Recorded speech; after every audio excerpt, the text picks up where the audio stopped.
Bonjour à tous et bienvenue pour la résurrection du Christ en 180 secondes. C'est rapide.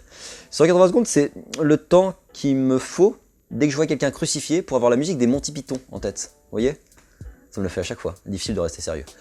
Sorti le 4 mai 2016 et réalisé par Kevin Reynolds, la résurrection du Christ nous raconte donc l'histoire de Clavius, un militaire romain, qui est chargé par Ponce Pilate de résoudre le mystère entourant la disparition du corps du Christ le lendemain de sa crucifixion. Alors, je dois avoir l'honnêteté de vous avouer que je suis athée, donc je suis initialement peu sensible aux récits religieux. Et le film partait d'un parti pris qui me semblait intéressant, à savoir que la bande-annonce vendait une enquête à l'époque romaine qui jouerait sur l'ambiguïté, à savoir est-ce que le Christ a ressuscité ou est-ce qu'on a piqué son corps et on l'a caché pour faire croire à sa résurrection. Mais ce parti pris que je trouvais intéressant, il est très rapidement jeté à la poubelle, et le film, de mon point de vue, perd tout intérêt à partir de ce moment-là. On a un début qui joue un peu sur cette ambiguïté, et ça c'est intéressant, mais c'est très vite oublié en fait pour se lancer dans une gentille propagande des valeurs christiques. Mais c'est de bonnes valeurs, c'est la paix, l'amour, c'est très bien, là-dessus il n'y a pas de souci. Mais de mon point de vue, c'est déjà vu, et c'est pas intéressant, parce que ça défend aucun parti pris artistique et cinématographique.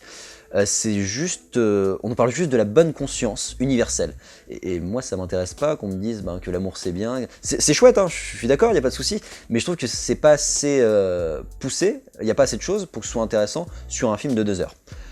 En plus, je suis pas très connaisseur de la religion, mais de mon point de vue, il y a un contresens dans le film, à savoir que toute la croyance de Clavius repose sur sa vision du Christ, il n'y croise pas avant de le croiser, et du coup, de mon point de vue, la religion c'est tout le contraire, c'est la foi aveugle plutôt que de croire ce qu'on voit, parce que si on croyait ce qu'on voyait, il n'y aurait pas beaucoup de croyants en Dieu.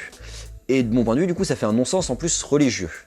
À côté de ça, il y a une mise en scène qui est plutôt convenable, sans virtuosité. C'est globalement joli, les décors, les costumes. Je trouve que c'est un peu vide. La ville est un peu vide, il y a assez peu de figurants, assez peu de peuple. Et la mise en scène autour de l'apparition du Christ final est vraiment too much, quoi. On a le soleil, on a la voix avec la réverb, c'est juste trop, c'est vraiment juste trop. On a vraiment l'impression d'avoir eu un film fait pour mettre en image les évangiles pour ceux qui l'aimaient déjà et qui n'a pas de parti pris cinématographique là-dessus. À côté de ça, les prestations sont plutôt convenables. Moi, ça me fait plaisir de revoir Joseph Fiennes, le frère de Ralph Fiennes, qui jouait notamment dans Shakespeare in Love.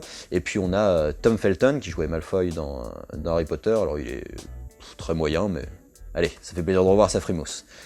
Donc voilà, on a ce film qui s'adresse principalement aux religieux, c'est pour ça qu'il a eu une petite sortie en France, je pense qu'il a une plus grosse sortie aux États-Unis, aux religieux qui voudraient voir une mise en scène, une mise en image des évangiles.